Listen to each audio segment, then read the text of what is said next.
أعوذ بالله من الشيطان الرجيم. Actually, let me grab that mic. It's a cable right there. I'll start in a minute. Yeah, that one. Thank you.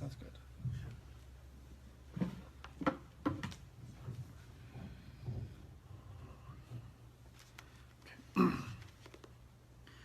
أعوذ بالله من الشيطان الرجيم. رب اجعلني مقيم الصلاة ومن ذريتي ربنا وتقبل دعاء. ربنا اغفر لي ولوالدي وللمؤمنين يوم يقوم الحساب. رب اشرح لي صدري ويسر لي أمري واحلل عقدة من لساني يفقهوا قولي. فالحمد لله والصلاة والسلام على رسول الله وعلى آله وصحبه أجمعين. السلام عليكم ورحمة الله وبركاته.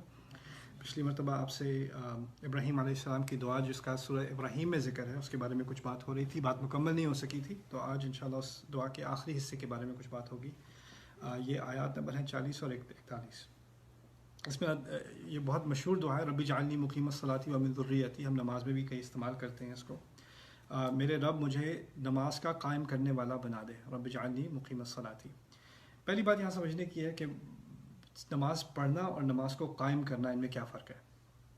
قرآن میں بار بار اس تعبیر کا ذکر آتا ہے اقاموا الصلاۃ وآتوا الزکاۃ یا اقیموا الصلاۃ وآتوا الزکاۃ. جب ہم نماز کے لیے کھڑے ہوتے ہیں تو قد قامت الصلاۃ اقامت دی جاتی ہے.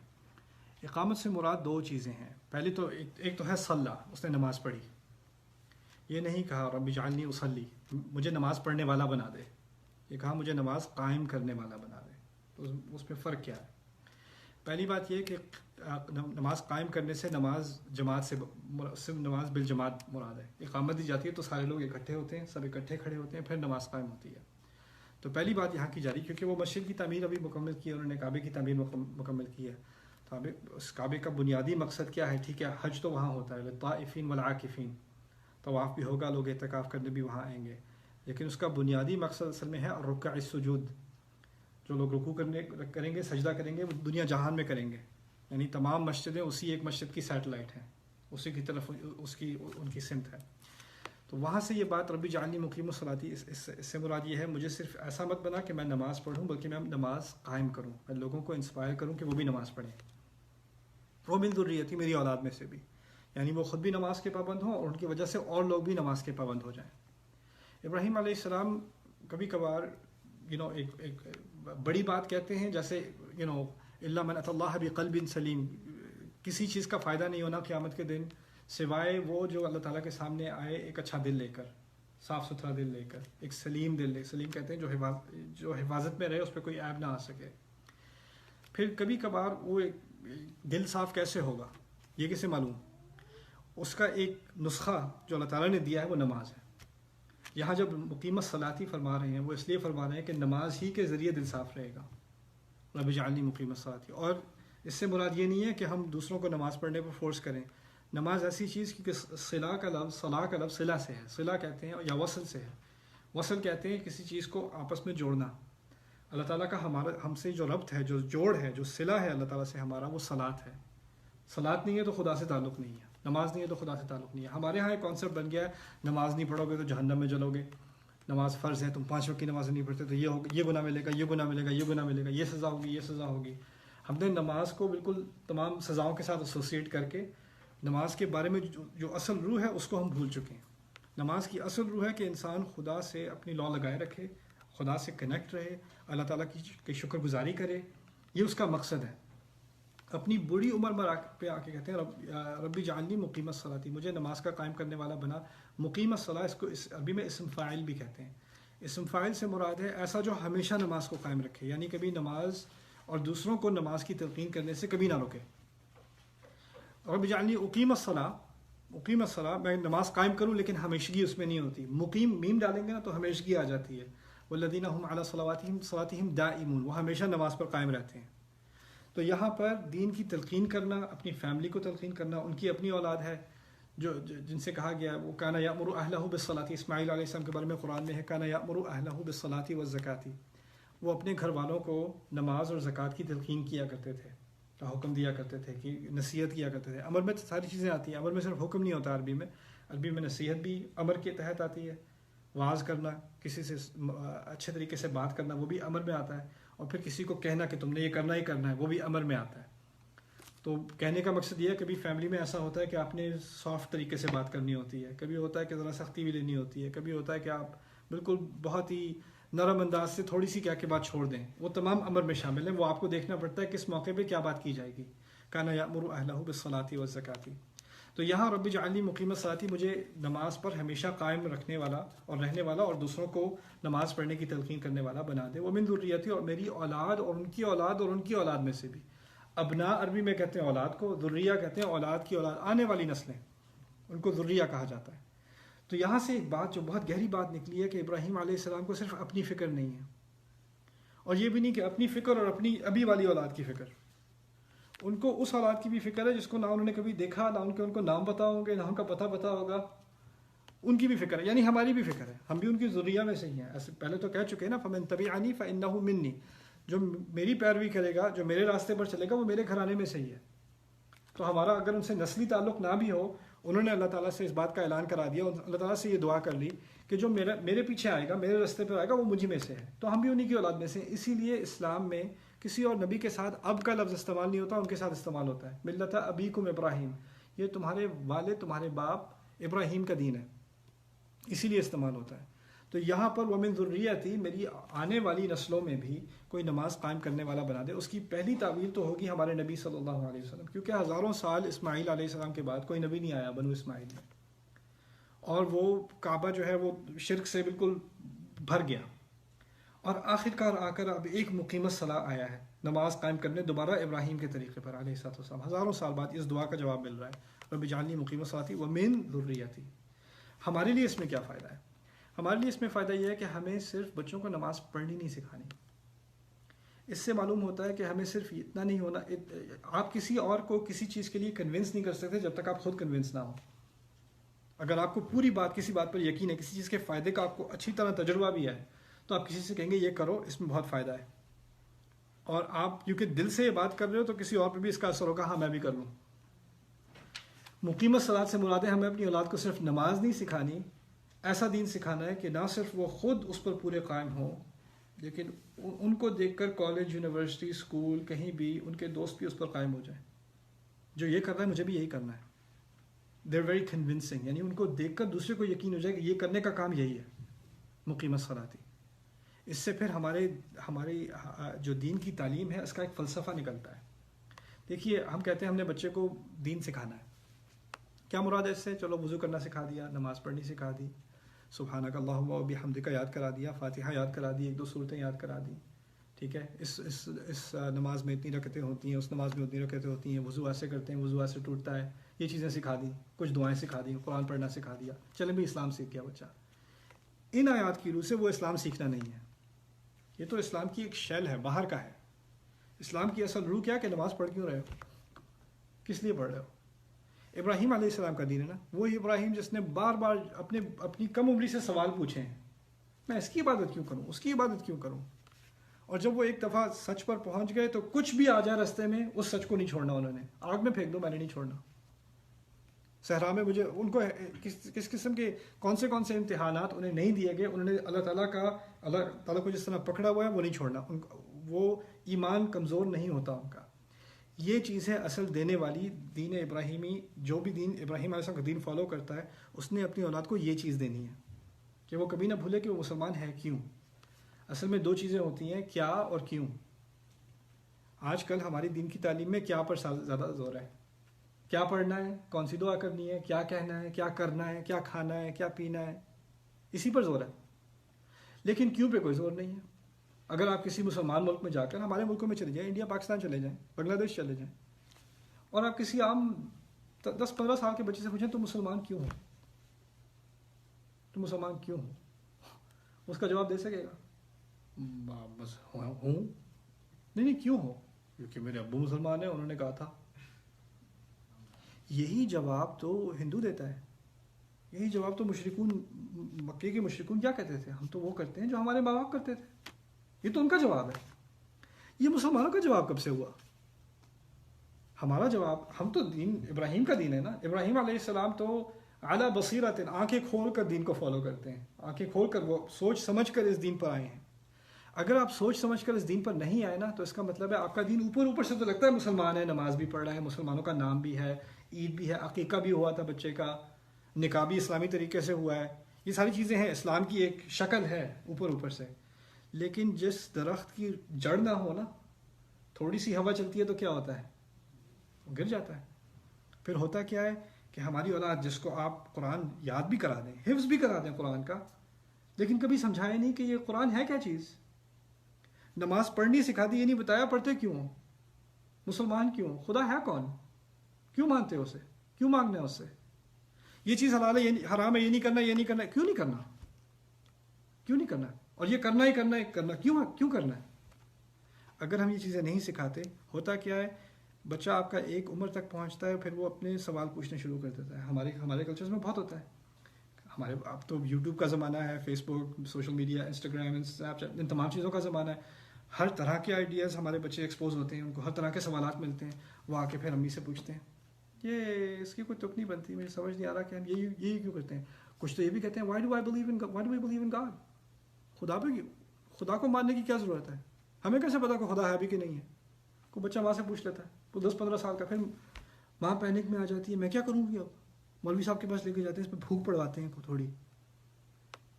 اب میں کیا منتیں مانگوں کہ بکرا ذبح کروں، میں اس پہ سے بھوت جن اترواؤں اس کا کہ اس نے یہ سوال پوچھ لیا. یہ سوال جنوں سے نہیں آیا، یہ سوال پیدا کیوں ہوا؟ کیونکہ بنیاد ٹھیک سے قائم نہیں کی گئی. جب بنیاد ٹھیک سے قائم کی جاتی ہے تو جس میں ایمان ہوتا ہے وہ سب سے سوال پوچھتا ہے، اس سے کوئی سوال نہیں پوچھتا، وہ سوال پوچھنے والا بن جاتا ہے.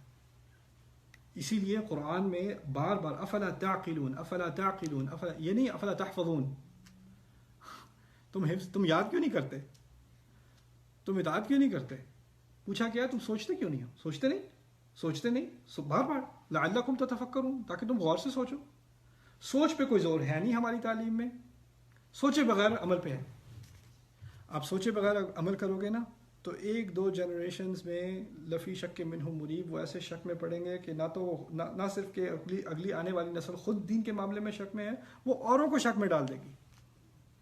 کوئی اور ان سے ملے گا تو کہے گا یار پہلے میں ٹھیک تھا، اس سے ملنے کے بعد مجھے بھی اسلام پہ شک ہونا شروع ہو گیا ہے. ایسا ہونا شروع ہو جائے گا.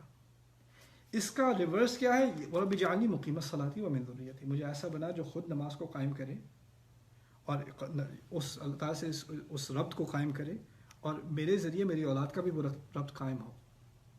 مجھے یاد پڑتا ہے ایک دفعہ میں اپنی بیٹیوں کے ساتھ گیا تھا نیو یارک. ہم پہلے نیو یارک میں رہتے تھے، میں وزٹ پہ گیا تھا لے کے انہیں. تو نیو یارک میں پتہ ہے آپ کو ہر طرح کے بل بورڈز ہوتے ہیں. تو ایک بہت ہی بےہودہ قسم کا بل بورڈ تھا. تو وہاں سے ہم ڈرائیو کر رہے ہیں، وہ بالکل شکل کے سامنے، آپ اوائڈ بھی نہیں کر سکتے گاڑی چلاتے ہوئے. تو میں نے اپنی 2 بیٹیوں سے کہا یہ جو ہے نا، ابھی تو میرے ساتھ بیٹھی ہو، دیکھو گی اس کو؟ کہتی نہیں دیکھیں گے، اٹس بیڈ. میں نے کہا ایک دن میں نے نہیں ہونا، اور تم نے یہیں سے گزرنا ہے، اور اس سے کئی بری چیزیں ہوں گی، اور میں کوئی روکنے والا بھی نہیں ہوگا، تمہیں کوئی منع بھی نہیں کرے گا، سامنے نظر آ رہا ہوگا. پھر رکو گی کہ پھر بھی دیکھو گی؟ نہیں ہم نہیں دیکھیں گے. کیوں نہیں دیکھو گی؟ میں نے تو نہیں روکا. اب تو کوئی نہ میں نے ڈانٹنا ہے نہ میں نے کچھ کہنا ہے. کچھ سال بعد میرے کہنے کا کوئی فرق بھی نہیں پڑے گا، تم نے جو کرنا ہے وہی کرنا ہے.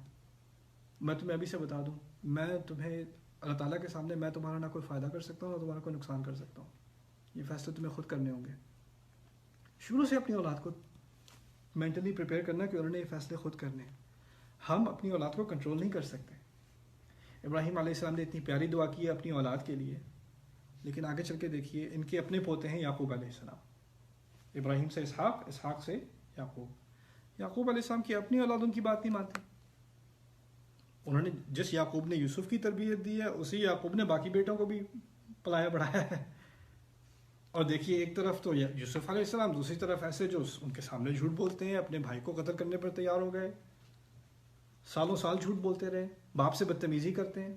تذکروا یوسف حتی تکون حرضا، آپ بس یوسف کو یاد کرتے رہیں گے مر جائیں گے آپ. ایسے کوئی بات کرتا ہے والد سے؟ اس طرح کی بات کی قرآن میں انہوں نے. اور وہ تو یہاں تک کہ ان کے سامنے رونا بھی مشکل ہو گیا تھا. کہتے ہیں انما اشکو بثی و حزنی الی اللہ، میں تو صرف اپنی شکایت اور اپنی تکلیف اور اپنے غم کا ذکر اپنے رب سے ہی کرتا ہوں، تمہارے سامنے نہیں کرتا ہوں۔ تم لوگ اس طرح کی بدتمیزی پر اتر آتے ہو۔ کہنے کا مقصد کیا ہے؟ ہم اپنی اولاد کو کنٹرول نہیں کر سکتے، یہ صرف دعا کا معاملہ ہے۔ میرے رب مجھے نماز پر قائم بنا دے، اور میری امید ہے کہ تو میری اولاد میں سے بھی اسی لیے یہ نہیں کہا وذریتی، کہا ومن ذریتی، میری اولاد میں سے کم از کم، میری آنے والی نسلوں میں سے کم از کم کچھ تو ہوں جو ایسے ہوں۔ کیونکہ پہلے ایک اور دعا میں اس بات کا ذکر ہو چکا تھا، انہوں نے اللہ تعالیٰ سے یہ دعا کی تھی کہ میری تمام اولاد کو سیدھا کر دے۔ اللہ تعالیٰ نے کہا ومن کفر فامتعہ قلیلا، نہیں، ان میں سے جو کافر ہوں گے ان کو میں کھلاؤں پلاؤں گا تو صحیح، لیکن بعد میں جہنم میں ضرور لے جاؤں گا، ثم اضطرہ الی عذاب النار وبئس المصیر۔ وہاں سے ابراہیم علیہ السلام سیکھ گئے کہ ایک حقیقت ہے، ہم اپنی اولاد کو اپنا دین وراثت میں نہیں دے سکتے۔ جائیداد وراثت میں مل جاتی ہے، نام وراثت میں مل جاتا ہے، شکل صورت کبھی وراثت میں مل جاتی ہے، زبان وراثت میں مل جاتی ہے، دین نہیں ملتا وراثت میں۔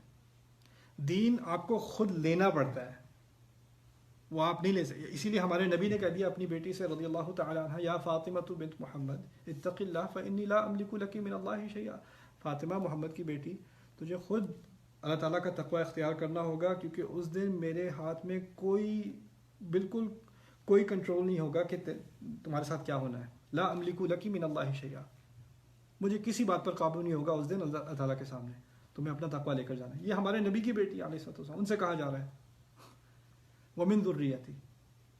پھر اب یہ دعا کوئی چھوٹی بات نہیں ہے، کیونکہ ہمارا مستقبل، آپ فیوچر پلاننگ کرتے ہیں کہ بچے کالج کہاں جائیں گے، ان کی شادی کہاں ہوگی، سیٹل کہاں ہوں گے، کون سے ملک میں جائیں گے، کون سے شہر میں رہیں گے، یہ تمام فیوچر پلاننگ ہوتی ہے، انسان میں ایک طبیعتی چیز ہے، نیچرل سی چیز ہے۔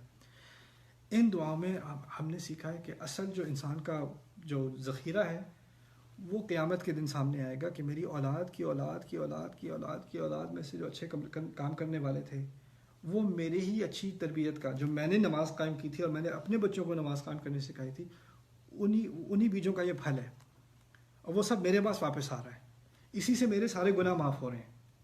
اگر آپ نے اپنی اولاد کو اس طرح دین نہیں دیا اور وہ دین چھوڑتے چلے گئے، ہوتا یہ ہے کہ آپ کے دادا جو ہیں وہ بڑے آبزرونگ تھے، پھر آپ کے ابو امی ذرا کم آبزرونگ اس سے، پھر آپ کچھ زیادہ ہی لبرل ہو گئے، پھر آپ کی اولاد اور لبرل، اور پھر اب گھروں میں عید پہ کرسمس میں کرسمس ٹری لگا ہوا ہے، اور پھر تھوڑا تھوڑا کر کے اسلام ہٹتا چلا جا رہا ہے، جہاں تک کہ اسلام مٹ سا گیا، اور کچھ ایک دو نسل میں ہی اسلام کا نام کوئی نہیں۔ عید پہ شاید نظر آ جائیں، شاید، یا پھر وہ بھی نہیں۔ یہ جو تھوڑا تھوڑا کر کے کم ہوا ہے، اس کا ذمہ دار کون ہے؟ جس نے نماز قائم نہیں کی تھی نا، اور اپنی اولاد کو نماز قائم کرنے کی تلقین نہیں کی تھی، اس کے بعد سے یہ کم سے کم جو ہوتا چلا گیا، اس سب کی جواب دہی اس باپ کو دینی ہے۔ ہو سکتا ہے یہ 10 جنریشنز کا معاملہ ہو، 20 نسلوں کا معاملہ ہو، اور اس ایک کو جواب دینے ہیں۔ وَلَيَحْمِلُنَّ أَثْقَالَهُمْ وَأَثْقَالًا مَعَ أَثْقَالِهِمْ، وہ اپنا بوجھ تو اٹھائیں گے ہی اٹھائیں گے، اپنے سمیت اوروں کا بوجھ بھی اٹھائیں گے۔ اسی بات کو سمجھتے ہوئے وہ دعا کر رہے ہیں کہ میں تو اچھا کر لوں، میں تو نماز قائم کر لوں، اس کا کیا فائدہ ہونا ہے اگر میری اولاد میں کوئی نماز نہیں قائم کرے گا، یہ دین آگے کوئی لے کے نہیں جائے گا، تو پھر اس کا فائدہ کیا ہوگا؟ وَمِن ذُرِّيَّتِي۔ اور اس دعا کی اہمیت کو سمجھیے کہ عام طور پر دعا میں ربی، ربنا، میرے رب، ہمارے رب، پھر دعا ہوتی ہے۔ اس دعا کو کرنے کے بعد کہتے ہیں ربنا وتقبل دعا، رب میرے رب میری یہ دعا مانگ لے، میری یہ دعا قبول کر لے۔ اور کسی دعا میں یہ نہیں آپ سنتے ربنا وتقبل دعا، میرے رب یہ دعا قبول کر لینا۔ دعا کا مقصد ہی قبول کروانا ہے، آپ دعا کرتے ہیں پھر اس کے بعد یہ تھوڑی کہتے ہیں کہ قبول کر لے۔ لیکن یہاں خاص اس دعا پہ انہوں نے اہتمام کیا کہ یہ دعا کوئی اور ہو نہ ہو، یہ ضرور ہو جائے، یہ ہے تو سب کچھ ہے، یہ نہیں تو کچھ نہیں، یہ بنیاد ہے تمام چیزوں کی۔ اور بھی دعائیں تھیں، رب اجعل ھذا بلدا آمنا وارزق اہلہ من الثمرات وما قال وربنا وتقبل، میرے رب اس شہر کو پورا من بنا دے، اس کے رہنے والوں کو ہر طرح کے پھل کھلا دے۔ اس کے آخر میں یہ نہیں کہا میرے رب یہ دعا ضرور قبول کر لینا، یہ نہیں کہا۔ نماز کے بارے میں، نماز قائم کرنے کے بارے میں، اولاد کے دین کو برقرار رکھنے کے بارے میں فوراً کہا میرے رب یہ دعا ضرور، یہ خاص، ربنا وتقبل دعا۔ عربی میں کہتے ہیں وقبل، قبیلہ یقبل، قبول کرنا، تقبل یتقبل، پوری طرح قبول کرنا۔ یہاں ہے ربنا وتقبل دعا، یہ نہیں کہا وقبل دعا، قبول کر لینا، رب اس کو تو پوری طرح قبول کر لے۔ یہ اس پہ یعنی بہت ایمفسائز کر کے، اس پہ بہت تاکید کر کے انہوں نے یہ بات کی ہے ربنا وتقبل دعا۔ پھر آگے، اچھا یہ اگلی نسل کی بات ہے، اب پیچھے کی بات ہوگی۔ ربنا اغفر لی، ہمارے رب مجھے معاف کر دے۔ اب یہ یہاں ایک عجیب، اس کو عربی میں کہتے ہیں التفات سمجھنے کی بہت ضرورت ہے۔ شروع میں بات کی تھی ربی، ربی جعلنی، ربی میرے رب، پھر کہا ربنا وتقبل دعا، ہمارے رب۔ دعا شروع ہوئی تھی ربی میرے رب، آدھی دعا کے بعد ہمارے رب دعا قبول کرنا۔ کیا مقصد ہے؟ ہمارے سے کیا مراد ہے؟ ایک سے زیادہ، یعنی اپنے سے زیادہ اپنی اولاد کو وہ اب اس دعا میں شامل کر رہے ہیں، ابھی سے وہ ان کو نماز کا قائم بنا رہے ہیں، اس دعا کا قائم بنا رہے ہیں۔ یہ دعا صرف میرے کرنے کی نہیں ہے بچے، تیرے کرنے کی بھی ہے۔ تو انہوں نے فوراً ہی اپنی اولاد کو اپنے ساتھ کر لیا اس دعا میں، ربنا وتقبل دعا، ربنا اغفر لی، ہمارے رب مجھے معاف کر دے۔ غور سے سننا، ہمارے رب مجھے معاف کر دے۔ توقع زبان میں کیا ہوتی ہے؟ میرے رب مجھے معاف کر دے، یا ہمارے رب ہمیں معاف کر دے، یا دونوں ہم، یا دونوں میں۔ یہاں کیا ہے؟ ہمارے رب مجھے معاف کر دے۔ یہاں کیا بات سکھائی جا رہی ہے؟ یہاں اولاد کو سکھایا جا رہا ہے کہ ماں باپ کی مغفرت کی دعا کرنی چاہیے۔ ہمارے رب سے مراد باپ بیٹا دونوں، اور خاص کر میری معافی یعنی باپ کی معافی۔ ان کو سنت سکھائی جا رہی ہے کہ اپنی معافی ہی نہ مانگا کرو، خاص اپنے والدین کے لیے دعا کیا کرو۔ ربنا، یہ ابراہیم علیہ السلام کی ایک سنت ہے، بچوں کو سکھانا اپنے فائدے کے لیے کہ ماں کے لیے باپ کے لیے خاص دعا کیا کرو، الگ سے دعا۔ یہ نہیں کہ تمام دعا میں چلو آپ کو بھی شامل کر دیا، نہیں، ماں باپ کے لیے خاص دعا، ربنا اغفر لی۔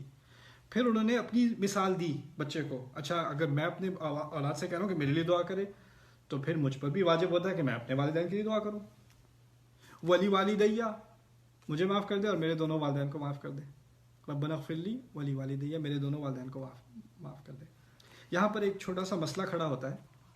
ابراہیم علیہ السلام کے والد آزر بت بناتے تھے، اور ان سے تو کافی اختلاف ہوا، اور جب وہ گھر سے نکالے گئے تو انہوں نے کہا سوف استغفر لک ربی، میں اپنے رب سے آپ کے لیے معافی مانگوں گا، میں اپنے رب سے معافی مانگوں گا آپ کے لیے۔ اچھا وہ چلے گئے، وغفر لی ابی انہ کان من الضالین، پہلے اس بات کا ذکر آیا تھا میرے والد کو معاف کر دیجیے گا، وہ گمراہوں میں سے تھے۔ اب پتہ نہیں ہے کہ نہیں، لیکن اس وقت تھے وہ ان کے کم عمری کی بات تھی جب انہوں نے یہ دعا کی تھی۔ لیکن اب ان دعاؤں کا ذکر ہو رہا ہے، الحمدللہ الذی وہب لی علی الکبر اسماعیل و اسحاق، بڑی عمر میں آنے کے بعد، ذکر انہوں نے خود کیا ہے کہ اس اللہ کا بڑا شکر، اس کی بڑی تعریف جس نے مجھے بڑی عمر میں آنے کے باوجود اسماعیل اور اسحاق کی اولاد دی، اس کا تحفہ دیا۔ یعنی یہ دعا بڑی عمر میں ہو رہی ہے۔ اب بڑی عمر میں آنے کے بعد شاید ان کے والد حیات بھی نہ ہوں، اب ماں باپ حیات بھی نہ ہوں، یہ بھی ہو سکتا ہے کہ وہ مر چکے ہیں، یہ ہو سکتا ہے کہ زندہ ہیں لیکن ان کے ساتھ نہیں ہے، اتنی بات واضح ہے، ان کے ساتھ نہیں۔ یہاں کہتے ہیں انہیں بھی معاف کر دے، ماں باپ کو یہ جاننے کے باوجود کہ وہ مشرک ہیں۔ اور جگہ قرآن میں ہے فَلَمَّا تَبَيَّنَ أَنَّهُ مِنْ أَصْحَابِ النَّارِ تَبَرَّأَ مِنْهُ، جب ابراہیم علیہ السلام پر یہ بات واضح ہو گئی کہ ان کے والد جہنمی ہیں، یعنی وہ جہنم جانے والوں میں سے ہیں، وہ جہنم کے مستحق ہیں، پھر انہوں نے ان کے لیے دعا کرنی چھوڑ دی۔ اللہ تعالیٰ نے ان سے، کیونکہ قرآن میں اس بات کا حکم آ گیا کہ جو جہنم جا رہا ہے اس کے لیے دعا نہیں کرنی، جو جہنم میں جا چکا اس کے لیے دعا، ہم نے فرعون کے لیے دعا نہیں کرنی، منع ہے۔ اب ان کا معاملہ ان کے اپنے باپ ہیں، ان کے اپنے والد ہیں، کیسے دعا نہ کریں؟ قرآن نے یہ بات واضح کی کہ بڑی عمر تک اللہ تعالیٰ نے ان کو یہ نہیں بتایا کہ ان کے والد جہنم میں جا رہے ہیں، ان سے دعا کرواتے رہے۔ اللہ تعالیٰ کو پتہ تھا شروع سے، لیکن وہ دعا کرواتے رہے۔ اور پھر خاص وحی کے ذریعے بالکل آخر عمر میں جا کر، کیونکہ یہ تو بڑی عمر میں دعا کر رہے ہیں نا والدین کے لیے، اگر یہ دوسری بات ہے کہ جب ان پر واضح ہو گیا تو انہوں نے دعا کرنی چھوڑ دی، اس کا مطلب ہے ابھی تک واضح نہیں ہوا۔ سمجھ میں آئی بات؟ تو ابھی بڑی عمر میں بھی وہ اپنے دونوں والدین کے لیے دعائیں کر رہے ہیں، اور پھر آخری لمحے میں جا کر پھر اللہ تعالیٰ نے ان سے کہا اب نہیں کرو، اب میں نے واضح کر دیا تمہارے پر۔ یہ اللہ تعالیٰ کی ایک رحمت ہے کہ اللہ تعالیٰ نے اپنے نبی ابراہیم پر شروع سے بات واضح نہیں کی۔ جس دن گھر چھوڑ کے گئے تھے کم عمری میں، نوجوان تھے، اسی وقت بتا دیتے کہ یہ تو ان کے لیے دعا نہیں کرنی ہے آپ نے، ساری عمر کرتے رہے دعا، ساری عمر ان کے لیے دعا کرتے رہے، اور پھر آخر میں کہا اچھا اب نہیں کرو۔ فَلَمَّا تَبَيَّنَ لَهُ أَنَّهُ مِنْ أَصْحَابِ النَّارِ تَبَرَّأَ مِنْهُ۔ تو یہاں کہتے ہیں میرے والدین کو معاف کر دے، میرے دونوں ماں باپ کو معاف کر دے، مؤمنین جو بھی اہل ایمان ہوں ان سب کو معاف کر دے، یوم یقوم الحساب، جس دن حساب کھڑا ہوگا۔ یعنی تمام وہ لوگ جو اس دین پر، جو میرا دین ہے، جو میرا تعلق آپ کے ساتھ ہے، جو اس تعلق کو قائم کریں گے، خود ان سب کو معاف کر دے. ربنا اغفر لی ولی والدی وللمؤمنین. اب آگے بڑی خوبصورت بات دیکھیے، میرے ماں باپ کو معاف کر دے، میرے بچوں کو معاف کر دے. یہی کہنا تھا نا، بچوں کے بجائے مؤمنین کا لفظ استعمال کیا. بڑی گہری بات کی. کیونکہ ہماری توقع تھی مجھے معاف کر، میرے ماں باپ کو معاف کر، میری اولاد کو معاف کر. یہاں کہا مجھے معاف کر، میرے ماں باپ کو معاف کر، اور پھر مومنین کو معاف کر. کیا مطلب ہے کہنے کا؟ کہ میری اولاد میں سے جو مومنین ہو گئے انہیں کے بارے میں کہہ رہا ہوں، باقیوں سے میں نے اپنا ہاتھ صاف کر لیے. مجھے نہ ان کو دیکھنا ہے قیامت کے دن، وہ میرے اوپر بوجھ بنیں گے، میرا بوجھ ہلکا نہیں کریں گے، وہ میرے اوپر بوجھ بن جائیں گے. وہ جعلنا للمتقین اماما، اسی لیے کہتے ہیں قیامت کے دن ہمیں متقی لوگوں کا امام بنا. آپ کی آنے والی نسلیں آپ کے ساتھ اس طرح سمجھیے کہ ایک زنجیر سے جڑی ہوئی ہیں. اگر انہوں نے اچھائی کی تو آپ کا درجہ اوپر ہو رہا ہے، انہوں نے برائی کی تو آپ کو نیچے گھسیٹ رہے ہیں، اگر آپ نے ٹھیک تربیت نہیں دی ہوگی. تو یہاں وللمؤمنین یوم یقوم الحساب، جس دن حساب قائم ہوگا. اب اس دعا کو سیرت کے معاملے میں بھی سمجھنے کی کوشش کیجیے کہ جب یہ دعا بتائی جا رہی ہے تو ابراہیم علیہ السلام نے یہ دعا کعبہ بنانے کے بعد، ابراہیم اور اسماعیل اور اسحاق کے امتحانات کے بعد یہ دعا کی تھی. اور مقیمت صلاۃ سے مراد ہے، اب کیونکہ کعبہ تو بن چکا ہے تو نماز کیسے قائم ہوگی؟ کعبے پہ. اور مقیمت صلاۃ سے مراد یہ بھی ہے کہ میری اولاد جو یہاں مکے میں رہے گی، جو یہاں پر نماز قائم کرے گی، یعنی یہاں پر جو لوگ ہوں گے، فجعل افئدۃ من الناس تہوی الیہم، ہم نے پہلے بات کی تھی، جو لوگ یہاں پر قائم ہوں گے رہیں گے، ان کو ایسا ہونا چاہیے کہ ان کے پاس لوگ آ کر نہ صرف کعبے کی طرف ان کا دل نرم ہو، ان لوگوں کی طرف نرم ہو، ان کو دیکھ کے وہ نماز پڑھنی شروع کر دیں. ان لوگوں کا رویہ ایسا ہونا چاہیے، ان کو ایسا نرم دل بنا کہ ان کا خدا کی طرف دل نرم رہے اور پھر لوگوں کی طرف دل نرم رہے. یہ ان کی دعا تھی. اب اس کو اگر آپ سیرت پہ سپر امپوز کریں اس بات کو، تو سیرت میں اس وقت حال یہ ہے، ارأیت الذی یکذب بالدین فذلک الذی یدعو الیتیم ولا یحض علی طعام المسکین. قریش جو ان کی اولاد میں سے ہیں، بنو ہاشم ان کی اولاد میں سے ہیں، اور اب دیکھیے وہ کیا کرتے ہیں، یتیم کو تو دھکے مارتے ہیں. لا یحض علی طعام المسکین، کی مسکین کو کسی کو کھانے کو نہ مل رہا، اس کو کھانے کی نہ تو خود دیتے ہیں، نہ کسی کو تلقین کرتے ہیں کہ کم از کم تم دے دو. نماز پڑھتے ہیں تو الذین هم یراؤون، دکھاوے کے لیے نماز پڑھتے ہیں، دکھانے کے لیے کہ لوگ چلو نماز پڑھ لی، کیونکہ ان کی حکومتی ذمہ داری ہے کہ مسجد کے کسٹوڈین ہیں تو کچھ تو دکھانا پڑے گا کہ کچھ نہ کچھ عبادت کرتے ہیں، تو دکھاوے کے لیے نماز بھی پڑھ لیتے ہیں. یعنی ان کا تمام دین مصنوعی بن چکا ہے، دکھانے کو ہے، اصل اس کی کوئی روح نہیں رہی. اس دعا کا مقصد ہے اس بات کو واضح کرنا کہ جن لوگوں کے ہاتھ میں ابھی کعبے کا کنٹرول ہے، جن کے ہاتھ میں ابھی حکومت ہے، وہ اس کی مستحق نہیں، کیونکہ انہوں نے اپنے باپ کی دعا جسے کہتے ہیں خیبۃ الاعمال عربی میں، ڈس اپوائنٹ کیا ہے، مایوس کیا ہے اپنے باپ کو. وہ اس کے مستحق نہیں ہے. اب اس کا مستحق وہ ہوگا جو ان کی طرح نماز کو قائم کرے گا، یعنی رسول اللہ صلی اللہ علیہ وسلم. اس بات کو کرنے کے فوراً بعد، اب یہ دعا کی بات تو ختم ہو گئی، میں آخری بات آپ سے کر دوں. اس سورۃ ابراہیم میں اصل میں قرآن کی آیات اور ان واقعات کا ذکر ایک خاص مقصد کے لیے ہوتا ہے. ہر سورت کا اپنا ایک پیغام ہوتا ہے، ایک مقصد ہوتا ہے. ان دعاؤں کے ذکر کرنے کے بعد، جو ہزاروں سال پہلے ہوئی تھی، اگلی فوراً آیت ہے وَلَا تَحْسَبَنَّ اللَّهَ غَافِلًا عَمَّا يَعْمَلُ الظَّالِمُونَ.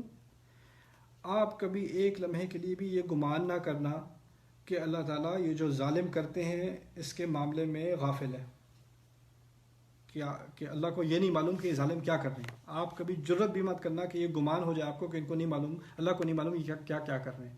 کہنے کا کیا مقصد ہے کہ انہوں نے اس دین کی ایسی بے حرمتی کی ہے، اسی کعبے کے ارد گرد، جس کعبے کے سامنے کھڑے ہو کے ابراہیم نے یہ دعائیں کی تھیں، اسی کعبے کے ارد گرد انہوں نے بت ڈالے ہیں. جو یہ ظالم کرتے ہیں، آپ یہ مت سمجھنا کہ خدا کو نہیں پتا انہوں نے کیا کیا ہے، کس طرح انہوں نے اپنے باپ کو مایوس کیا، اور کس طرح انہوں نے اپنے رب کا غضب اس کے مستحق ہوئے ہیں. تو یہ التفات اسے کہتے ہیں، ایک سوئچ ہوتا ہے، ٹرانزیشن ہوتی ہے.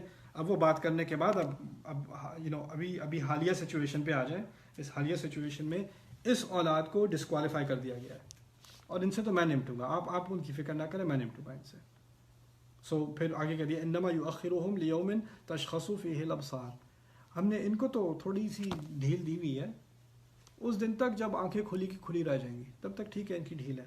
اور یہ آخری آج کے درس میں یہ آخری بات میں آپ کے سامنے رکھنا چاہتا ہوں، وہ یہ ہے کہ قرآن نے یہ بات واضح کر دی کہ جو لوگ دین کی تعلیمات دیے جانے کے باوجود ان تعلیمات سے ہٹ جاتے ہیں، ان کو خدا ڈھیل دیتا ہے.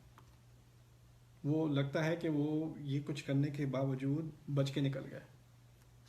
اور تعالیٰ خود واضح کر رہا ہے یؤخرہم لیومین، ان کو تو میں آگے وقت دیتا ہی رہوں گا ایک دن تک جب ان کی آنکھیں کھلی کی کھلی رہ جائیں گی. یعنی الناس نیام، علی رضی اللہ عنہ کہا کرتے تھے لوگ سو رہے ہیں، جب مرتے ہیں دوڑ جاتے ہیں. ہم سمجھتے ہیں جاگ رہے تھے اب سوئے ہیں، وہ کہتے ہیں نہیں وہ سو رہے تھے اب جاگے ہیں. تو اب اللہ تعالیٰ فرما رہے ہیں کہ ان کو تو اس وقت تک ڈھیل ہے. تو ہمیں لوگوں سے اللہ تعالیٰ سے انصاف مانگنا. رب احکم بیننا بالحق، رب احکم بالحق قرآن کی دعا ہے. میرے رب فیصلہ حق سے کر، حق سے فیصلہ کر. ہمیں تو پہلے ہی پتا ہے خدا نے حق سے فیصلہ کرنا ہے، تو اس کا فیصلہ مانگنے کی کیا ضرورت ہے پھر. رب احکم بالحق، اس سے کہنے کا مقصد، اس کے کہنے کا مقصد یہ ہے کہ یا اللہ تو جانتا ہے اور میں جانتا ہوں کہ یہ ظالم کیا کرتے ہیں، اور مجھے اچھی طرح پتا ہے کہ انہیں حق کا فیصلہ ہی کرنا ہے، اور جیسا تو نے کرنا تھا وہی کر. کسی کی سزا کی دعا نہیں کرنی چاہیے، بس حق فیصلہ کر دے میرے رب. وہ تو کرتا ہی، وہ انت الحق، وہ ہے ہی حق جس کو ہر ایک کا حق ملتا ہے، جو حق بات کی بنیاد پر فیصلہ کرتے ہیں. اسی لیے ان کا نام الحق ہے، ہمارے رب کے ناموں میں سے ان کا نام الحق سبحانہ و تعالی. تو یہاں پر ان لوگوں کے بارے میں رسول صلی اللہ علیہ وسلم سے اشارتاً کہا جا رہا ہے ان کے خلاف دعا نہ کرنا، ان سے تو میں نمٹ لوں گا.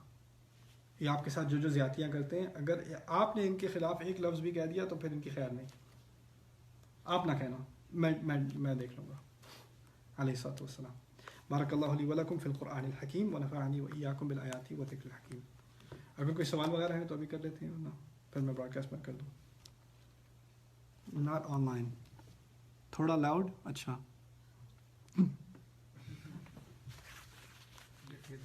جی یہ فیس بک پہ جا رہا ہے، استغفر اللہ. جی جو انگلش میں ہوتا ہے وہ کل اپلوڈ ہوگا. جی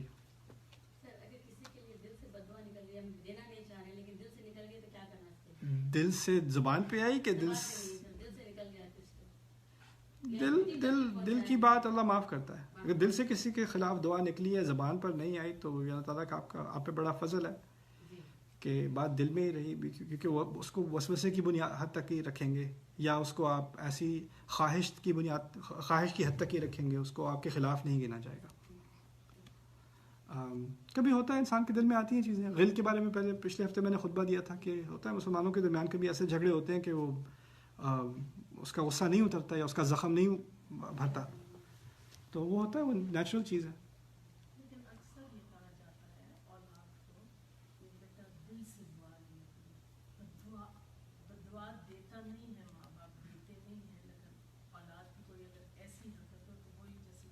آپ دیتے نہیں ہو، دل سے نکلتی ہے، تو ماں باپ تو نہیں دینا چاہتے، لیکن اس ایکٹ کی وجہ سے اس کو کیسے. تو اگر ماں باپ کو تکلیف دی ہے اور ماں باپ نے زبان سے کچھ نہیں کہا لیکن دل سے ایسے جیسے اس لمحے میں ایک بد دعا قسم کی نکل آئی، اگر فرض کریں، ٹھیک ہے. دیکھیں ماں باپ کی بڑی اتھارٹی ہے. ماں باپ کے بارے میں کچھ باتیں آپ کے سامنے رکھ دوں، شاید آپ کی نظر میں ہوں شاید نہ. ہم سب کو معلوم ہے کہ دین میں ماں باپ کے کا بہت زیادہ اہتمام کیا گیا ہے، بہت زیادہ اہتمام کیا گیا ہے. وَقَضَىٰ رَبُّكَ أَلَّا تَعْبُدُوا إِلَّا إِيَّاهُ وَبِالْوَالِدَيْنِ إِحْسَانًا. اپنے رب کے بعد والدین کا ذکر ہے. اس میں سمجھنے کی چیز یہ ہے کہ عام معاملات میں ہمیں اسلام کا حکم ہے. اسلام کا مطلب ہے سر تسلیم خام، جو کہا ہے وہ کر لو، مان لو. اسلام اپنے آپ کو بالکل سرنڈر کر دینا، اس کو اسلام کہا جاتا ہے. اپنے آپ کو سبمٹ کر دینا بالکل. اچھا، اسلام جو ہے سب سے نچلا مرحلہ ہے، اس سے اوپر ہے ایمان، اور اس سے اوپر ہے کیا؟ احسان. ٹھیک ہے، ہم سب کو احسان کرنے کا حکم نہیں دیا گیا. ہمیں اسلام کا حکم، اسلام کم از کم منیمم ریکوائرمنٹ اسلام ہے. اور سب سے زیادہ بہترین جو کوئی انسان کر سکے اس کو کیا کہا جاتا ہے؟ احسان. ٹھیک ہے، پاس ہونے کے لیے آپ کو کیا چاہیے؟ اسلام. ٹاپ کے نمبرز لینے کے لیے احسان. اچھا، یہ بات سمجھ میں آ جائے پھر آپ سمجھیے ایک واحد معاملہ ہے جس میں صرف اچھائی کرنا کافی نہیں ہے. وَبِالْوَالِدَيْنِ احساناً، یعنی کم از کم ریکوائرمنٹ والدین کے ساتھ احسان کی ہے. اور کسی معاملے میں کم از کم ریکوائرمنٹ احسان کی نہیں ہے. اطاعت ہے، اچھائی ہے، خیر ہے، احسان نہیں. احسان صرف والدین کے معاملے میں. یہاں تک کہ ایک آیت مجھے حیرت ہوتی ہے، سورۃ الانعام کی آیت ہے جس میں ان چیزوں کا ذکر ہے جو حرام ہیں. قل اتلو ما حرم ربکم علیکم، تم آؤ میں تمہیں وہ باتیں بتاؤں جو تمہارے رب نے تمہارے اوپر حرام کی ہیں. شرک کا ذکر ہے، قتل کا ذکر ہے، ان چیزوں کا ذکر ہے. اور ان تمام چیزوں کے درمیان وبالوالدین احسانا. عجیب بات، اس آیت میں ان چیزوں کا ذکر ہونا چاہیے تھا جو منع ہیں، حرام ہیں، اور ان تمام ممنوعات میں سے ایک دم والدین کے ساتھ احسان. ممنوعات میں سے تھوڑی ہے، یہ تو حکم ہے، جو کرنے کی چیز ہے، نہ کرنے کی چیز تھوڑی ہے. اس کا یہاں کا ذکر ہو رہا ہے. یہ حکمت ہے قرآن کی. یہ سکھایا جا رہا ہے کہ اگر اس سے تھوڑا بھی کم ہوا تو حرام ہے. یہ حرمات میں شامل، سورۃ الانعام کی آیت میں حرمات میں شامل ہے. سبحان اللہ. تو یہ مقام والدین کو دیا گیا ہے. لیکن اس کے باوجود والدین سے زیادتی ہوتی ہے، کبھی کبھی اولاد سے ہوتی ہے. دونوں انسان ہیں. اللہ تعالیٰ نے تو یہ حق دے دیا، مجھے اپنے والدین کے ساتھ کرنا ہے جتنا. اور احسان کی بھی مختلف ڈیفینیشن ہے. دیکھیے اللہ تعالیٰ نے ہم میں سے کئیوں کو بڑے اچھے والدین نصیب دیے ہیں اور کئیوں کو ظالم والدین بھی نصیب دیے ہیں. ایسا بھی ہوا ہے. بچوں کے ساتھ زیادتی ہوتی ہے کہ نہیں ہوتی؟ اور جب وہ زیادتی کرتے ہیں بچوں کے ساتھ، کبھی کبھار تو بہت گھناؤنی قسم کی زیادتی ہے. ابھی میرے پاس ہر قسم کے کیس لوگ لے کر آتے ہیں کہ یہ ہوا ہے، میرے باپ نے میرے ساتھ یہ کیا تھا، میری ماں نے میرے ساتھ یہ کیا. میں حیران ہو جاتا ہوں، ماں باپ بھی ایسا کر سکتے ہیں؟ ہوتا ہے. اب ان ماں باپ کو اگر آپ ان کے حق میں کہیں کہ ان کے ساتھ احسان، اور اس کا مطلب آپ یہ سمجھیں کہ ان کے ساتھ تو آگے تم نے کچھ نہیں کہنا اور ان کے ساتھ بالکل بہترین تعلق اور برتاؤ، اور یہ زیادتی ہے. تو پھر احسان کا لفظ اچھی طرح سمجھ لیں. احسان ہوتا ہے جو میں اپنی جو میری لمٹ ہے نا، اس میں اور آپ کی لمٹ میں فرق ہے. جو میری صورتحال ہے اور آپ کی صورتحال ہے، اس میں فرق ہے. دیکھیے اگر کوئی بچہ اپنی صلاحیت کے اعتبار سے بہترین کرتا ہے تو اس کا 80 آتا ہے. وہ اس کا بہترین کیا ہے؟ 80 ہے. کسی اور کا بہترین 70 ہے، کسی اور کا بہترین 90 ہے، کسی اور کا بہترین 100 ہے. ایسا ہی ہوتا ہے نا. آپ کی صورتحال کے مطابق آپ بہترین کیا کر سکتے ہیں وہ احسان ہے. ہو سکتا ہے کہ کسی کی صورتحال ایسی ہو کہ اس کے والدین اتنے ابیوسو ہیں اور انہوں نے اس کو اتنی تکلیف دی ہے کہ وہ مریض بن گیا ہے. ان کو دیکھ کے اس کا بلڈ پریشر ہو جاتا ہے، یا ان کو دیکھ کے اس کو انگزائٹی ہو جاتی ہے. اب وہ ان سے ایک فاصلہ رکھتا ہے. یہ اس کا بہترین یہی ہے. بہترین سے بہترین جو کر سکتا ہے اس کا یہی ہے. یعنی وہ ایک ڈیپینڈ کرتا ہے ہر صورتحال پہ. دوسری طرف آئیے والدین کی طرف. والدین کو کبھی بچوں پہ غصہ آتا ہے. مجھے بھی آتا ہے. اب خدا دیکھ رہا ہے کہ میری جو بیٹی ہے اس نے جو مجھ سے بات کی جس سے مجھے غصہ آیا، اب میرا غصہ فرشتے لکھ رہے ہیں. میرا غصہ اس کے کھاتے میں اس کے خلاف لکھا جا رہا ہے کہ نہیں؟ قرآن نے تو کہہ دیا، قرآن نے اپنا حکم شائع کر دیا کہ والدین کے ساتھ تو احسان ہی احسان ہونا ہے. اب اس نے آگے سے اپنی زبان چلائی، اس نے آگے سے نظر سے، اس نے مجھے بری طرح سے دیکھا. کبھی بدتمیزی صرف زبان سے نہیں ہوتی، شکل سے بھی ہوتی ہے، آنکھوں سے بھی ہوتی ہے، آنکھیں نہ ملانے سے بھی ہوتی ہے. اسی لیے قرآن میں ہے نظر عباسہ و بصر. ایسے دیکھا، ایسے ماتھے پہ بل آئے. یعنی ماتھے کے بل کا قرآن پہ ذکر ہے، جیسے یہ بھی تکبر کی علامات ہیں، صرف عمل کا ذکر نہیں ہے. تو اگر ایسا کچھ ہوا ہے، میرے دل میں کوئی برا خیال ہے، فرشتے نے تو لکھا ہے، لیکن مجھے سوچنا پڑے گا لکھنے کے بعد یا غصہ آنے کے بعد یا بری دعا میرے اللہ پوچھے گا. تو اس سے کبھی ہوتا ہے دماغ میں آ جاتا ہے، اللہ سب پوچھے گا. کبھی اگر آ بھی جائے تو بعد میں اپنی اولاد کی محبت میں اگر یہ خیال آپ کو آئے کہ دیکھیے جتنا بھی غصہ مجھے آیا ہوا ہے، اس غصے کی کیا یہ حد ہے کہ مجھے میرے لیے یہ بات قابل قبول ہے کہ جب میری اولاد اللہ تعالیٰ کے سامنے کھڑی ہو تو اس سے یہ باتیں پوچھی جائیں اور اس کی بنیاد پر یہ میری اولاد جلائی جائے. آپ کو مثال کے ذریعے بات بتاتا ہوں. آپ کو جتنا بھی غصہ آیا اپنے بچے پر، بیٹے پر، بیٹی پر، جتنا بھی غصہ آیا، اس کی عمر بڑی ہو یا چھوٹی ہو، اگر گھر میں آگ لگ جائے اور اس کے کمرے میں آگ لگ جائے اور ابھی جھگڑ کے گیا بچہ، آپ جھگڑے کو بھولیں گے کہ نہیں؟ اس وقت تو کچھ نہیں یاد رہتا، کوئی غصہ، کوئی بدتمیزی، کوئی گستاخی، کوئی کچھ نہیں یاد رہے گا. میرا بچہ جل رہا ہے، وہ سب بھول جائیں گے آپ. اگر وہ آگ اتنی قوی ہے، اتنی بڑی حقیقت ہے کہ اس کی وجہ سے آپ سارا جھگڑا، سارا غصہ، ساری مایوسی سب بھول گئے، اس سے کہیں بڑی آگ آگے نہیں آنے والی. سوچیں ذرا، اس سے کہیں بڑا خطرہ آگے نہیں آنے والا. اگر آپ کی بات چھوڑ دیجیے، اگر آپ کے بچے کے پولیس دروازے پہ آتی ہے، بیٹے کا نام پوچھتی ہے آپ کا، اس سے بات کرنی ہے، اگر جتنا بھی غصہ آپ کو آیا ہو، آپ گھبرا نہیں جائیں گے اپنی اولاد کے لیے؟ انسان گھبرا جائے گا نا، یہ کیا ہو رہا ہے، یہ کیوں آ گئے؟ اور اگر اس کو لے کے چلے جائیں تو آپ یہ نہیں کہیں گے چلو شکر ہے اللہ نے دعا مان ہی لی میری. میں نے کہا تھا یا اللہ مجھے انصاف دے، فوراً ہی آ گیا، کافی ایکسپریس انصاف آ گیا. کسی ماں کو، کسی باپ کو تسلی نہیں ہوگی کہ یہ میری دعا قبول ہو گئی، بلکہ اس کو یا اللہ میری دعا تو نہیں قبول ہو گئی، یا اللہ میری اولاد کو بچا لے، یا اللہ خیر کر. اس وقت صرف محبت کا خیال ہوگا. ایسا ہی ہوتا ہے کہ نہیں؟ کہنے کا مقصد یہ ہے کہ وہ اگر آنے والی زندگی انسان کی نظروں کے سامنے ہونا تو اولاد کا غصہ بھی آرام سے یعنی وہ زیادتی تو زیادتی ہی رہے گی. آپ کی ڈس اپوائنٹمنٹ ہے، آپ کا غصہ اپنی جگہ ٹھیک ہے، لیکن وہ دعا جو غلطی سے نکلی ہو نا، یا انسانی ناطے سے نکلی ہو، اس کو آپ ریٹریکٹ بھی کر سکتے ہیں. میرے رب ایسا نہ کرنا، میری اولاد کو معاف کر دے، میری اولاد کو معاف کر دے. آپ اس کو پیچھے لے لیں، کوئی بات نہیں. یہ نہیں ہے کہ وہ پتھر میں لکھی گئی ہے. تو ان الحسنات یذہبن السیئات، اچھی چیزیں بری چیزوں کو مٹا دیتی ہیں. یہ تو قاعدہ ہے قرآن کا. تو ایسا ہی کرنا چاہیے اپنے اولاد کے ساتھ. کبھی ہوتا ہے ٹھیک ہے غصہ آئے گا، ہم اس زندگی میں تو ہونا ہی ایسا ہے، ایسا ہی ہوتا ہے. دیکھیے یعقوب علیہ السلام کو اپنی اولاد پہ بڑا غصہ تھا. کتنے سالوں انہوں نے اپنے باپ کو اس ٹارچر میں رکھا، بیٹے کو الگ کیا. آخر کار جب ریونین ہو بھی گئی، بچوں نے معافی مانگ لی، بچوں نے کھل کے معافی مانگ لی، باپ سے بھی معافی مانگی. اور انہوں نے باپ سے کہا کہ آپ ہمارے لیے استغفار کریں. دیکھیں ٹھیک ہے اللہ کا معاف کرنا پتہ ہے، اللہ کے معاف کرنے میں اور انسان کے معاف کرنے میں زمین آسمان کا فرق ہے. اللہ جب معاف کرتا ہے نا، جب توبہ قبول کرتا ہے تو وہ آپ کے گناہوں کو اچھائیوں میں بدل دیتا ہے. فَأُولَئِكَ يُبَدِّلُ اللَّهُ سَيِّئَاتِهِمْ حَسَنَاتٍ. اللہ جب کسی چیز کو دبا دیتا ہے، یعنی جس آپ کے گناہوں کو دفنا دیتا ہے، تو اس کا دوبارہ ذکر نہیں ہوتا، ختم ہو گئی بات، بالکل نئی سرے سے شروع. کوئی توبہ، جب کوئی اسلام قبول کرتا ہے، شہادت دیتا ہے، تو وہ ایک توبہ ہی ہوتی ہے، میں اللہ تعالیٰ کی طرف واپس آیا ہوں. تو کیا ہوتا ہے اس کے پچھلے گناہوں کے ساتھ؟ سارے کے سارے گناہ معاف، سب ختم، بالکل نئی کلین سلیٹ. لیکن انسان اس چیز کا قادر نہیں ہے. ہمیں ایسی صلاحیت نہیں دی گئی. آپ کے ساتھ اگر کسی نے بہت زیادہ زیادتی کی ہے، وہ آ کے معافی بھی مانگ لے تو وہ مٹ نہیں جاتی.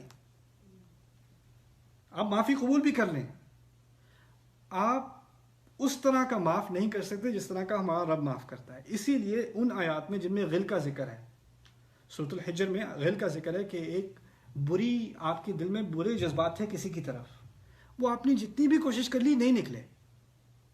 وہ ایسے جذبات ہیں، وہ اہل جنت کے دلوں میں ہوں گے. اس سے کیا بات نکلی کہ اگر آپ کے دل میں کسی کے بارے میں کوئی بری فیلنگ ہے، وہ آپ نہیں نکال سکے، اس کا مطلب یہ نہیں کہ آپ میں تقویٰ نہیں ہے، ایمان نہیں ہے، صبر نہیں ہے.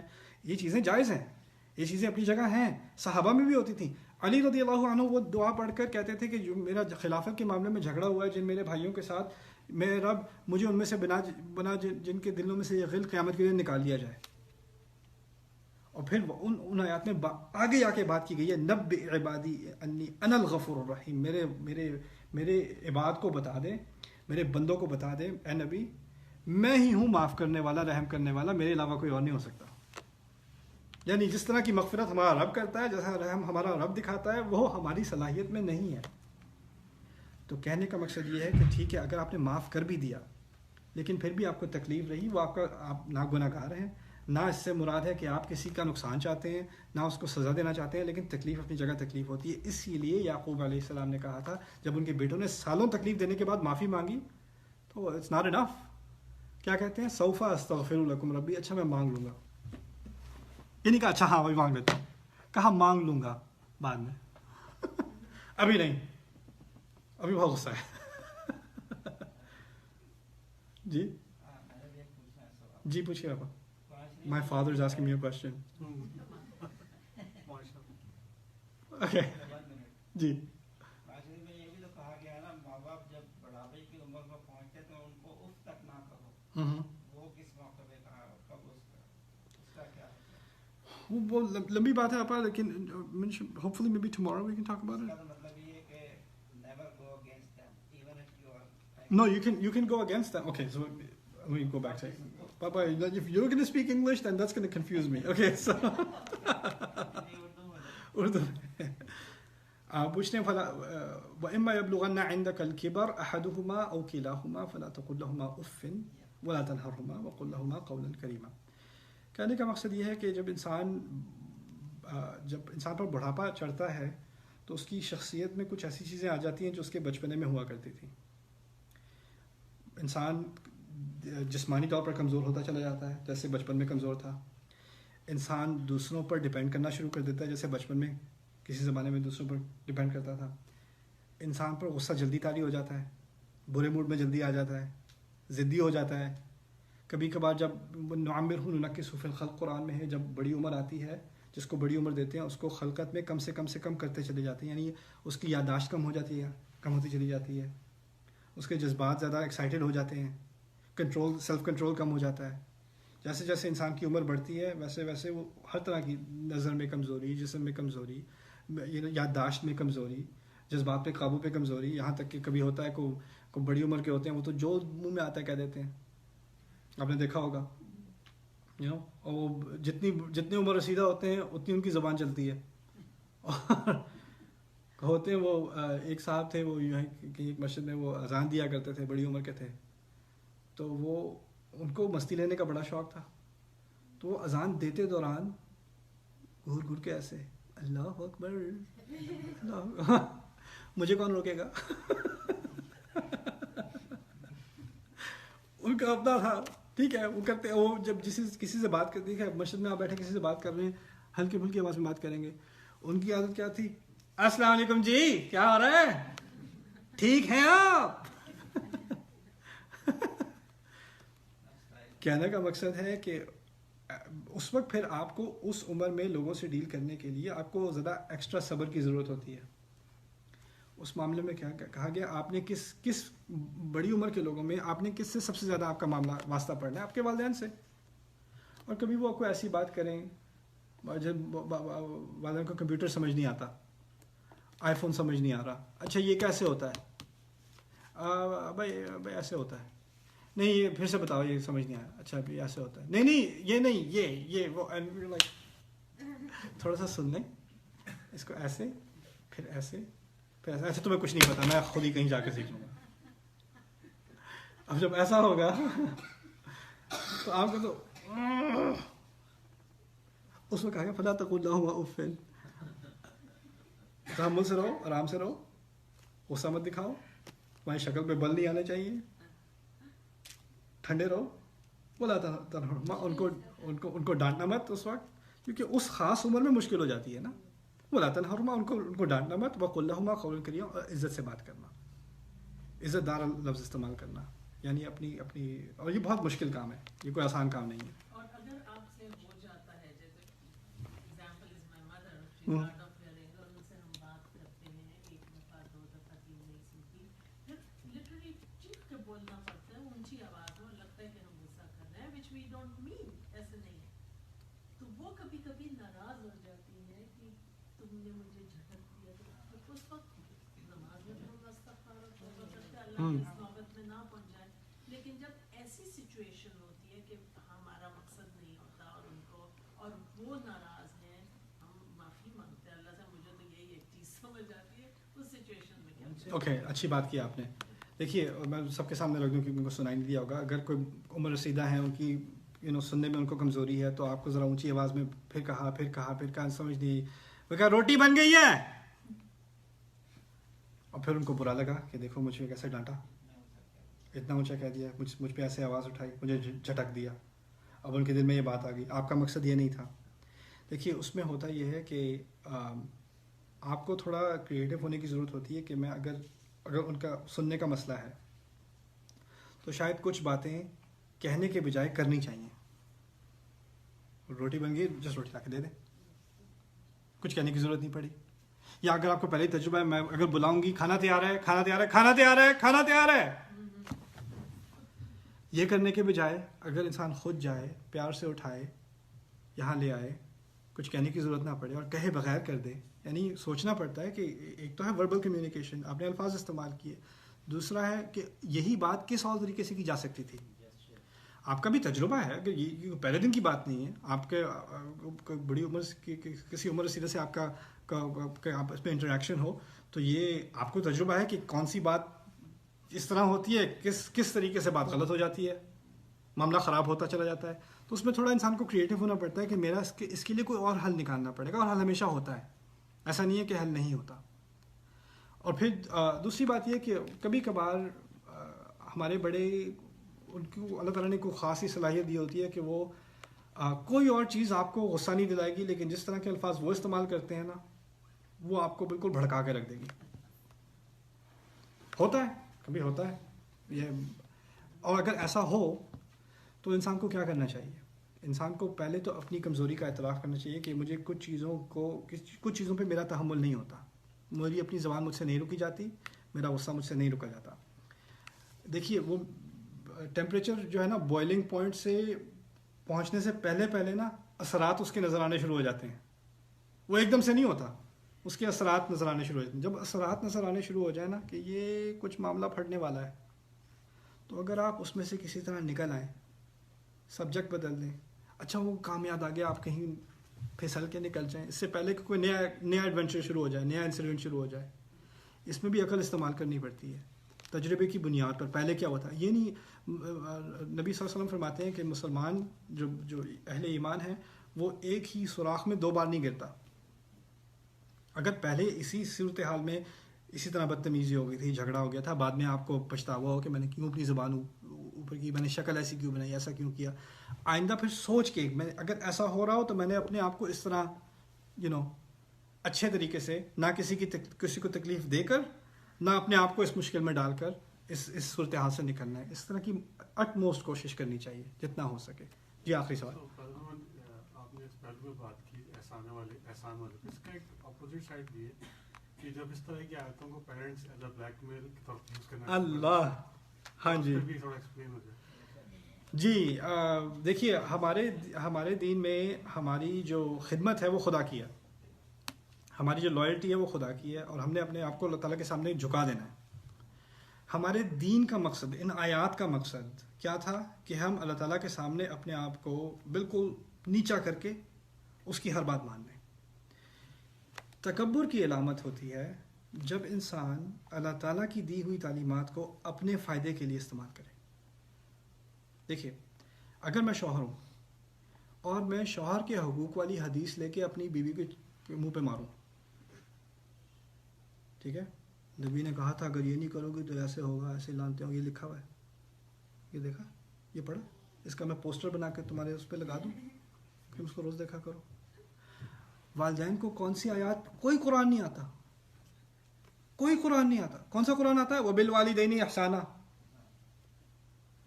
یعنی انسان اللہ تعالیٰ کے کلام میں سے وہ باتیں نکالے جس کا کس کو فائدہ, اس کا اپنا فائدہ, اس کے اپنے حقوق, اور ان آیات, ان احادیث, ان تعلیمات کا جن میں اس کی ذمہ داریاں ہیں, جن میں اس پر آئینہ پڑتا ہے کہ میں کیا کر رہا ہوں, ان کو نہیں ذکر کرنا, بلکہ ان کا کوئی ذکر کرے تو کہنا بدتمیز. وَبِالْوَالِدَيْنِ إِحْسَانًا باپ اس پہ آ جائے.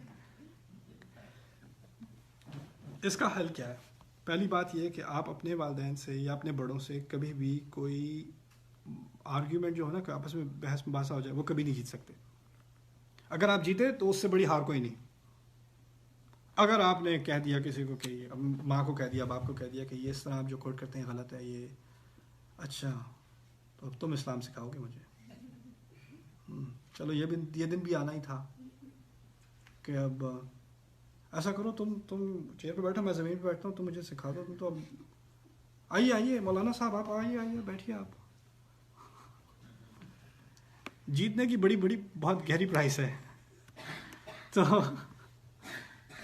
اگر ایسی صورتحال ہو, پہلی بات آگے سے بحث نہیں کرنی. مجھے ایک بڑی پیاری بات یاد آئی ہماری ماں عائشہ رضی اللہ تعالیٰ عنہ کے بارے میں. ان کے بارے میں آپ کو معلوم ہے کہ بہت بڑا الزام ان پر لگایا گیا تھا مدینے میں, افک کا جو واقعہ ہے. اور اس تہمت کے ضمن میں جب حالات بہت خراب ہو گئے, ان کو خبر ہوئی آخر کار جا کر کہ میرے بارے میں یہ باتیں کی جا رہی, تقریباً مہینے بعد. ان کو مہینے تک کچھ نہیں پتا تھا کہ ان کے بارے میں کیا کہا جا رہا ہے. جب انہوں نے یہ بات سنی تو وہ بالکل شوق میں, اور انہوں نے نبی سے اجازت مانگی ان آتیہ ابویہ، میں اپنے والدین کے گھر چلی جاؤں. ان کو ہمارے نبی کا سامنا کرنے کی بھی قوت نہیں رہی تھی، برداشت نہیں کر سکتی تھیں کہ ان کے سامنے کیسی بات کی جا رہی ہے بیوی کے بارے میں، اب وہ کیسے شوہر کا سامنا کریں. تو انہوں نے کہا مجھے اجازت دیجیے، میں اپنے والدین کے گھر جانا چاہتی ہوں. بھاگی گھر گئی ہیں اور ماں کے پاس جاتی ہیں اپنی، کہتی ہیں یا امتا ما یتحدث الناس، میری ماں گلے لپیٹ کے، لوگ کیا باتیں کر رہے ہیں. ماں سے کہتی ہیں لوگ کیا باتیں کر رہے ہیں. وہ کہتی ہیں ایھنتا لقل ما كانت امرأة قط وضيئة عند رجلها وله ضرائر الا كثرنا عليها. دیکھو ایسا ہی ہوتا ہے بیٹی، ایسا ہی ہوتا ہے جب کوئی شوہر ایسا ہو نا جس کو اپنی ایک بیوی سے بہت ہی محبت ہو جیسے تجھے ہے، اور اس کی دوسری بیویاں بھی ہوں، تو وہ ساری اکٹھی ہو کے اس کے خلاف سازش ہی کرتی ہیں. ان کی ماں نے ان سے کیا کہا، یہ جو سارا کچھ ہوا ہے کس نے کیا ہے؟ یہ باقی امہات المؤمنین نے کیا ہے. ٹھیک ہے، انہوں نے یہ بات کی. اب ماں کے اپنے جذبات ہیں، وہ بیٹھی ہوں گی، جیسے ہماری جو پاکستان انڈین کی مائیں ہیں ان کو تو اچھی طرح ریلیٹ ہو سکتا ہے، یہ انہیں نے کیا ہوگا، مجھے پتہ ہے، مجھے بتانے کی ضرورت، مجھے پتہ ہے، مجھے پہلے ہی پتہ ہے انہوں نے کیا ہے، ہو ہی نہیں سکتا کہ انہوں نے نہ کیا ہو. اب بیٹی فائنلی آتی ہے سامنے، تو بیٹی سے کہتی ہے بیٹی یہ میں کیا کروں، یہ تو ہونا ہی تھا. وہ تو ساری تجھ سے جلتی ہیں جس طرح ان کو تجھ سے محبت ہے، اور تو کسی سے نہیں ہے نا، اسی لیے وہ تجھے راستے سے ہٹانا چاہتی تھیں، یہ کیا انہوں نے. اب بات الٹی کی ہے کہ نہیں؟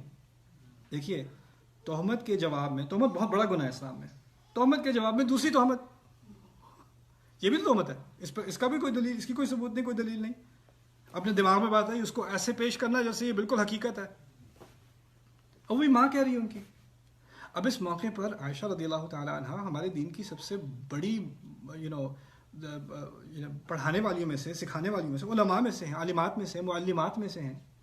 اب یہ موقع ہوتا ہے والدہ کی تصحیح کرنے کا کہ ماں آپ ایسی بات نہیں کر سکتی، آپ کو ایسا نہیں کہنا چاہیے، یہ غلط ہے. یہ آپ جو میرے خلاف ہوا ہے وہ آپ کسی اور کے خلاف کریں، یعنی برائی کے جواب میں اور برائی، یہ ہمارا دین تھوڑی ہے. اور پھر ان کو آیات کوٹ کر دی جاتی ہیں، حدیث کوٹ کر دی، نہیں کچھ نہیں ہوا. عائشہ رضی اللہ تعالیٰ کا جواب کیا ہے ان سے، اتحدث الناس بہذا، کیا لوگ واقعی یہ باتیں کرتے ہیں؟ لوگ، انہوں نے کیا کہا تھا، ضرائر، تمہاری باقی جو کو بیویاں ہیں، ان کی کو بیویاں، انہوں نے یہ بات کی. انہوں نے وہ بات ایسے جیسے کی ہی نہیں. پہلی بات آ کے گئی تھی ما یتحدث الناس، لوگ کیا باتیں کر رہے ہیں. یہ الٹی بات سننے کے بعد کہتی ہیں کیا لوگ وہی باتیں کر رہے ہیں جیسے بیچ والی بات ہوئی نہیں. بالکل اگنور. کبھی کبھار آپ کے بڑے کوئی ایسی الٹی بات کرتے ہیں جس کا وہ آپ کو پھنسا رہے ہوتے ہیں. اس وقت ایک دفعہ تم پھنس تو جاؤ، آگے سے جواب تو دے دو، پھر تمہیں اپنی اوقات یاد آئے گی. اچھا اس لیے اسلام سیکھا ہے تم نے تاکہ ماں باپ کو جواب دو آگے سے؟ نہیں، جب اسلام سیکھا ہوتا ہے نا تو آگے سے جتنی بھی الٹی بات کرتے ہیں، اسلام کے نام پہ بھی الٹی بات کر دیں. اچھا کھانے میں کیا بنا ہے؟ اچھا گرمی بہت ہوگی آج. نہیں، مزے کی بات یہ ہے اس عمر میں اگر آپ تھوڑا سا سبجیکٹ چینج کرو گے نا تو وہ بھی بھول جائیں گے، ان کو بھی یاد نہیں رہتا. ویسے میں گیا تھا ادھر، وہ ٹریفک بڑی زیادہ ہو گئی تھی آج کل. ہاں ویسے آج کل وہ ہائی وے پہ کنسٹرکشن ہے، بڑا تنگ کیا ہوا. بالکل بات ختم، مسئلہ حل. ہر بات میں گھسنے کے بجائے انسان تھوڑا پیچھے ہٹ کے دیکھے، اس بات میں گھسنے سے میں دلدل میں تھوڑی نہ پھنس جاؤں. تھوڑا سا اگر آپ معاملہ چینج کر دیں تو بہتر ہے، آپ کی عافیت ان کی عافیت. ورنہ یہ آپ کے خلاف لکھے گی بات، ان کے خلاف لکھے گی بات، کس کا فائدہ ہوا؟ انسان کو سیکھ لینا چاہیے کہ کچھ رشتوں میں آپ کبھی بھی بحث نہیں جیت سکتے، ہو ہی نہیں سکتا. دلیل سے کوئی فائدہ نہیں. آپ کوئی آ کے مجھ سے پوچھے اگر میری ماں یہ کہتی، میرا باپ یہ کہتا ہے، میں کون سی آیت کوٹ کروں؟ یار تم بس آیت الکرسی خود سے پڑھو، کسی کو کوٹ کرنے کی ضرورت نہیں ہے. جو علمی بحث ہوتی ہے نا، میری دلیل یہ، آپ کی دلیل یہ علمی بحث ہے. یہ رشتے علمی رشتے نہیں ہیں، یہ جذباتی رشتے ہیں. ان کو جذباتی طریقے سے، سائیکولوجیکل طریقے سے ڈیل کرنا ہوتا ہے. آپ یہ بات مت بھولیے گا، کوئی آپ سے یہ چیز اس لیے کوٹ نہیں کر رہا کہ وہ تفسیر پڑھ کے آئے ہیں اور پھر یہ کوٹ کیا آپ کو انہوں نے. وہ آپ کا جذباتی، آپ کو مینیپولیٹ کیا جا رہا ہے، وہ ان کے احساسات ہیں. اور وہ سمجھتے ہیں اب تم کیونکہ بہت مولوی بن گئے ہو تو شاید تمہیں اگر قرآن سے کوئی بات بتا دوں شاید پھر تم میری بات مان جاؤ. تو اس طرح کی بات کی جاتی ہے. تو پھر آپ کو پہلے جذبات سمجھنے ہوتے ہیں. اور آخری بات اس معاملے میں کہہ دوں وہ یہ کہ ہمیں سم تھنگ کال رأفہ، عربی میں کہتے ہیں رأفہ، بالمؤمنین رؤوف الرحیم. انگلش میں اس کا لفظ ہوگا ایمپیتھی، یعنی اب دوسرے کے نقطۂ نظر سے بات سمجھنے کی کوشش کرنا. اپنے نقطۂ نظر آپ کو غصہ ہے، آپ کے صبر کا امتحان ہو رہا ہے، آپ پر مشکل ہے، لیکن ذرا رک کے کسی اور کے نقطۂ نظر سوچنا، ان پر کیا گزر رہی ہے، ان کی ہیلتھ کیسی ہے، ان کا دن کیسا گزرا، ان کے مسئلے کیا ہیں، ان پر پریشر کیا ہے، اور اس کی بنیاد پر اگر وہ ایسی بات کرتے ہیں تو شاید اصل میں بات یہ نہیں ہے، اس کے پیچھے کچھ اور بات ہے. ان کا موڈ اتنا خراب کیوں ہے بات انہوں نے جو کی ہے یہ اس بات کا مظہر ہے کہ شاید ان کا موڈ خراب ہے. پر پتہ کرنا چاہیے کہ موڈ کیوں خراب ہے، کیا ہوا تھا. کیا آج ڈاکٹر کے پاس گئے تھے، اس نے کوئی بری بات کہی، کوئی ایسی خبر دی جو نہیں سننے کو گوارا ہوئی، کوئی اور جھگڑا ہوا تھا، کوئی فون پہ کسی سے بات ہوئی تھی، پاکستان کال ہو گئی تھی، کسی کی چچی، کسی کی پھوپھی، کسی کے یہ بات ہو گئی تھی. پراپرٹی کے بارے میں کوئی نیا مسئلہ شروع ہو گیا تھا، اچھا وہ پھر شروع ہو گئے، یہ بات ہوئی تھی. پھر انسان کا ان چیزوں پر ہوتا یہ ہے کہ اگر کسی بات کی وجہ سے آپ کا موڈ آف ہو تو پھر وہ اور چیزوں پہ بھی اس کا اثر پڑنا شروع ہو جاتا ہے. ان کا موڈ آف ہے تو پھر یہ کھانا کیا بنایا ہے، وہی کھانا پچھلے دن اگر اگلے ہفتے وہی ایگزیکٹ کھانا بنا دیں، یہ تو آج تو بڑا اچھا بنا ہے. جس دن موڈ خراب ہے تو کھانا بھی خراب ہے، جس دن موڈ ٹھیک ہے تو کھانا بھی ٹھیک ہے. سمجھ میں آ رہی ہے بات. تو تھوڑا سا جذبات سمجھنا، تھوڑا سا ایمپیتھائز کرنا، رأفت دکھانا. رأفہ کہتے ہیں اگین کسی اور کے جذبات کو سمجھنے کی کوشش کرنا، اور پھر ذرا ہٹ کر صرف یعنی ظاہری طور پہ نہیں کہ یہ انہوں نے کیا کہہ دیا اب مجھے اس کا جواب دینا ہوگا، نہیں، اس کے پیچھے ان جذبات کو سمجھ کے ان جذبات سے ڈیل کرنا، الفاظ سے ڈیل کرنے کے بجائے. کبھی کبھار آپ نے جو سامنے نظر آ رہا ہوتا ہے نا اس کا جواب نہیں دینا، جو اس کے پیچھے ہے اس کا جواب دینا ہے، اس سے ڈیل کرنا ہے. اور یہ اس سے بڑا اس کے لیے بڑے صبر کی ضرورت ہوتی ہے اور بصیرت کی ضرورت ہوتی ہے. یہی اصل چیز تھی جو یوسف علیہ السلام کو دی گئی تھی. وَيُعَلِّمُكَ مِن تَأْوِيلِ الْأَحَادِيثِ. اللہ تعالیٰ نے ان کے بارے میں فرمایا کہ وہ ان کو باتوں کے پیچھے جو چیز ہے وہ سکھاتے ہیں. ہم سمجھتے ہیں کہ ان کو خوابوں کی تعبیر سکھائی گئی، صرف خوابوں کی تعبیر نہیں سکھائی گئی. جب لوگ بات کرتے تھے نا تو اس بات کے پیچھے کیا بات ہے وہ سمجھ جاتے تھے. کبھی مجھے یہ چیز اپنے آپ کو ٹرین کرنی پڑتی ہے. کوئی مجھ سے آ کے سوال پوچھتا ہے، کوئی مجھے سوال کے پیچھے اس شخص کی نفسیات سمجھنی ہوتی ہیں، کیونکہ ہر کوئی آدمی اگر ایک ہی سوال آ کر پوچھے تو اس کا مطلب یہ نہیں کہ ہر ایک کا ایک ہی جواب ہوگا. نبی کریم صلی اللہ علیہ وسلم کے پاس لوگ آتے ہیں، کہتے ہیں مجھے بتائیے سب سے اچھا عمل کون سا ہے، وہ ایک جواب دیتے ہیں. کوئی اور آتا ہے کہتا ہے سب سے اچھا عمل کون سا ہے، وہ کوئی دوسرا جواب دیتے ہیں. کوئی اور آتا ہے کہتا ہے سب سے اچھا عمل کون سا ہے، تیسرا جواب دیتے ہیں. یہ کیا بھائی، ان میں سے کون سا سب سے اچھا عمل ہے؟ یا تمہارے لیے سب سے اچھا عمل یہ والا ہے، تمہارے لیے یہ والا، تمہارے لیے یہ والا. شخصیت کو دیکھ کے ناپ تول کے انالیسس کر کے پھر بتاتے ہیں تمہارے لیے کیا عمل صحیح ہے، تمہارے لیے کیا عمل صحیح ہے، تمہارے لیے کیا عمل صحیح ہے. ہر ایک کے لیے ایک جواب نہیں ہوتا. اسی طرح ہمارے رشتوں میں، ہمارے رشتوں کی تو اور بات ہے. یہ تو ایسے لوگ ہیں جن کے ساتھ آپ کا سالوں کا تجربہ ہے. اگر آپ ان کو نہیں سمجھ پا رہے تو پھر آپ نے اپنی عقل کہاں استعمال کی ہے. ان کو سمجھنے کی ضرورت ہے، ان کی نفسیات سمجھنے کی ضرورت ہے، ان کی سوچ سمجھنے کی ضرورت ہے. یہاں تک کہ شکل دیکھ کے آپ کو پتہ چل چاہیے کہ آج جھگڑا ہوگا کہ نہیں ہوگا. جس طرح سے چل کے آتے ہیں اس طرح سے پتہ چل جانا چاہیے آج میں نے مٹھائی کے لیے نہیں رکنا. آج کھانے کے علاوہ بھی مرچیں ہوں گی. تو الحمدللہ چلیں انشاءاللہ تعالیٰ اگلی سیشن میں بات ہوگی. بارک اللہ علی ولکم. السلام علیکم ورحمۃ اللہ وبرکاتہ.